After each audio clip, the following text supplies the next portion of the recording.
Malaki ang posibilidad na maaantala na naman ang pagpapalabas ng mga driver's license cards. Kahapon, ibinunyag nila ang Transportation Office Chief Attorney Vigor Mendoza II na nakakuha ang All Cards Incorporated ng writ of preliminary injunction mula sa Quezon City Regional Trial Court.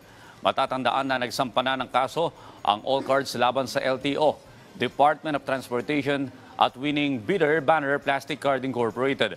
Kaugnay ng procurement ng 5.2 milyong peraso ng plastic cards. Argumento ng All Cards, hindi sila nabigyan ng due process nang ma-disqualify sila sa bidding. Sa ngayon ay umabot na sa 2.4 million ang backlog sa driver's license cards ng LTO.